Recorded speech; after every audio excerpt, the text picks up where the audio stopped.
Hello students, आप सभी लोगों का हमारे इस चैनल में स्वागत है।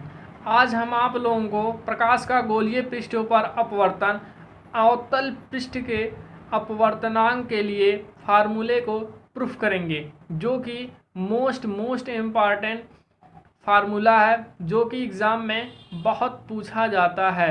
तो आज हम देखते हैं अवतल पृष्ठ के अपवर्तनांक का फार्मूला कैसे प्रूफ किया जाता है। तो पहले इस फिगर को हम देखते हैं। इस फिगर को हिंदी में देखते हैं कैसे लिखा जाता है। तो हम क्या करते हैं, पहले जितना फिगर में रहेगा जो दिख रहा है वही हमें हिंदी लिखनी होती है। जैसे माना यस टी यस डैश एक अवतल पृष्ठ है जिसके सामने एक बिंदु वस्तु ओ रखा है। बिंदु ओ से चलने वाली प्रकाश की किरण विरल माध्यम से जब वो सघन माध्यम में जाए, मैंने आपको पहले ही अपवर्तनांक में एक छोटा सा रूल बताया था जिसमें हमने बोला था उसे याद रख लेंगे। जैसे मैंने कहा बिंदु ओ से चलने वाली प्रकाश किरणें विरल माध्यम से सघन माध्यम, क्योंकि ये पृष्ठ है अवतल पृष्ठ है तो ये सघन हो जाएगा। सघन मतलब होता है ठोस। सघन माध्यम में जाती है, इसलिए यह अभिलंब से क्या हो जाएगी, निकट आ जाएगी। यह है इसका अभिलंब, तो इसके अभिलंब की क्या हो जाएगी, निकट आ जाएगी, जिसका प्रतिबिंब हमें आई पर बनता है।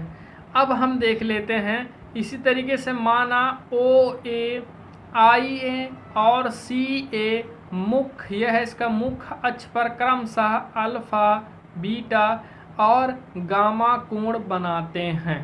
तब यही है इसकी हिंदी, जैसा कि मैंने इसमें लिखा भी है। माना एक यस पी एस डैश अवतल पृष्ठ है जिसके सामने एक बिंदु वस्तु ओ रखा है। बिंदु ओ से चलने वाली प्रकाश की किरण विरल माध्यम से सघन माध्यम में जाती है, इसलिए अभिलंब के निकट आ जाती है और अब प्रतिबिंब आई पर बनता है। माना ओ ए आई ए और सी ए मुख्य अक्ष से क्रमशः अल्फा बीटा और गामा कोण बनाती है। तब हम देखते हैं पहला त्रिभुज ओ ए सी में।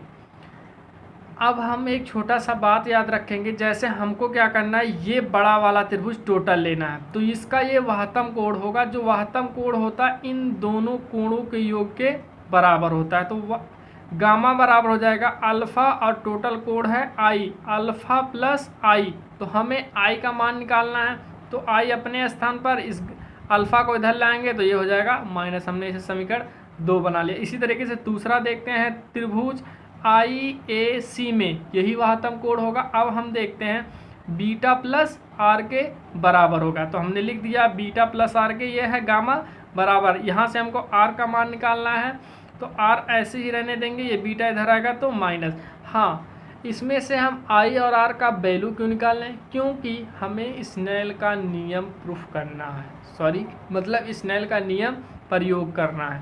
जब हमें स्नेल का नियम प्रयोग करना है तो हम जानते हैं कि स्नेल के नियम में साइन आई बटे साइन आर होता है, इसलिए हमें आई और आर का मान ज़रूरत है। तो हमने समीकरण से 2 मान लिया। अब आगे हम देखते हैं स्नेल के नियम से। अब हम स्नेल के नियम से देखते हैं। स्नेल का नियम होता है साइन आई बटे साइन इक्वल टू नियतांक, या इसी को हम लिखते हैं यन। अब हम देखते हैं फिगर में थोड़ा सा, यदि बिंदु ए पी के बहुत निकट हो तो ये जो कोण बने हैं अल्फा बीटा और गामा बहुत कम होगा, है ना। जो यदि बिंदु ए पी के बहुत निकट हो तो कोण का मान बहुत कम होगा, जिससे ये साइन जो है हम इसे छोड़ सकते हैं। तो जब हम छोड़ सकते हैं तो ये हमारा हो जाएगा आई बटे आर इक्वल टू नियतांक, जैसा कि हमने यहाँ लिखा है। आगे हम देखते हैं, तो आई का मान निकालेंगे तो ये हो जाएगा, त्रियक गुणा कर देंगे तो यन आर हो जाएगा। अब हम आई और आर का मान समीकरण 1 और 2 से रखते हैं। तो समीकरण 1 और 2 से आई और आर का मान रखते हैं। तो आई का मान है गामा माइनस अल्फ़ा, यन हमने ऐसे ही रहने दिया। आर का मान रख लेते हैं, आर का मान है गामा माइनस बीटा, इसका हम गुणा कर देते हैं। तो यन का गुणा गामा में कर देंगे तो यन गामा, माइनस ऐसे ही रहेगा, यन का गुणा बीटा में कर देंगे तो यन बीटा। अब हम देखते हैं ये जो गामा है और ये गामा, इन दोनों को एक साथ करते हैं। तो इधर है यन गामा प्लस में और इधर है प्लस में, इधर लाएंगे तो ये माइनस हो जाएगा। इसी तरीके से यन बीटा प्लस में इधर लाएंगे तो माइनस में है, इधर लाएंगे तो प्लस में हो जाएगा। तो यन बीटा माइनस अल्फ़ा, तो इधर अन बीटा माइनस अल्फ़ा ऐसे ही रहेगा। यहाँ से गामा हमारा कामन हो रहा है तो हमने कामन ले लिया, तो यहाँ से बचेगा यन माइनस वन। अब हम एक छोटा सा फार्मूला जानते हैं, क्योंकि हमें अल्फ़ा बीटा और गामा का मान की ज़रूरत है, तो हम छोटा सा फार्मूला जानते हैं, कोण बराबर चाप बटे त्रिज्या। तो हमें चाप और त्रिज्या का मान निकालना है, तो एक फिगर से हम लोग देखते हैं, तो कोण अल्फ़ा बीटा और गामा का मान आसानी से निकाल लेते हैं। तो हम फिगर से थोड़ा देख लेते हैं, यह है अल्फ़ा बीटा और यह है गामा। तो कोण बराबर हम लोग जानते हैं चाप बटे त्रिज्या। तो जो हमारा चाप होगा AP, ये तो सब में समान होगा अल्फ़ा बीटा और गामा में। तो जो यहाँ पर त्रिज्या है, जैसे हमको इस गामा का मान निकाल, इसकी त्रिज्या ये होगी PC, बीटा निकालने का है तो इसका हो जाएगा PI, गामा अल्फ़ा निकालना होगा तो इसका हो जाएगा PO। तो हम देखते हैं आगे। अब यह हमारा बीटा, तो चाप बटे त्रिज्या होता है, तो चाप हमारा AP है और बटे B, बीटा का मान निकालना है, तो यह है हमारा एक प्रतिबिंब। प्रतिबिंब से अगर हम देखें तो ये हो जाएगा PI, जो कि हमने ये वैल्यू रखा है। इसी तरीके से हमें अल्फ़ा का मान निकालना है, ये हमारा अल्फ़ा, तो ये हो जाएगा चाप AP बटे, ये तो कॉमन ही होगा AP, और बटे OP, जो कि हमने ये वैल्यू रखा है। इसी तरीके से हमें इस गामा का मान निकालना है, तो AP बटे PC, जो कि हमने यहाँ वैल्यू रखा है, n-1 ऐसे ही रहेगा। अब हम क्या करते हैं, AP सब में कॉमन होगा तो हमने काट दिया। IP का मान देख लेते हैं, जो कि हमने पहले लेसन से ही देख रहे हैं, सारे वैल्यू सेम ही आ रहे हैं। P और C ये है दर्पण के ध्रुव और वक्ता केंद्र के बीच की दूरी को वक्ता त्रिज्या बोलते हैं। इधर के सामने की वैल्यू सब निगेटिव भी होगा, हमने लिख दिया। दर्पण के ध्रुव और प्रतिबिंब की ये है, तो यहाँ तक की दूरी होती B, इधर वाले सारे वैल्यू निगेटिव। ये है वस्तु की दूरी, तो ये हो गई -U, जो कि हमने I हमारा है प्रतिबिंब, जिसमें हमने वैल्यू रख दिया B। O हमारा है वस्तु, तो OP की दूरी है U, निगेटिव में तो सारे वैल्यू रहेंगे इसलिए निगेटिव लगा हुआ है। इसी तरीके से n-1 है। CP त्रिज्या है, वक्ता त्रिज्या, तो हमने रख दिया R, माइनस तो लगेगा ही।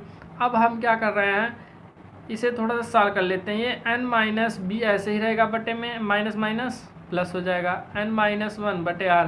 अब हम क्या करते हैं, यहाँ छोटा सा वर्क करते हैं कि माइनस हम लोग कॉमन ले लेते हैं। यदि हम माइनस कॉमन ले लेंगे तब देखिए जो प्लस में है वो माइनस में हो जाएगा, जो माइनस है वो प्लस हो जाएगा, जिससे हमारा ये जो माइनस है ये कट जाएगा।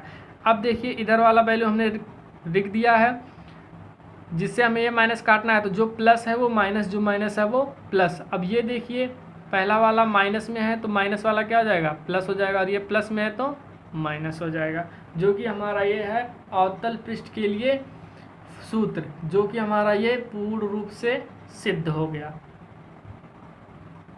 जो नए स्टूडेंट होंगे तो कृपया इस चैनल को लाइक, सब्सक्राइब और शेयर ज़रूर कर लेंगे। धन्यवाद।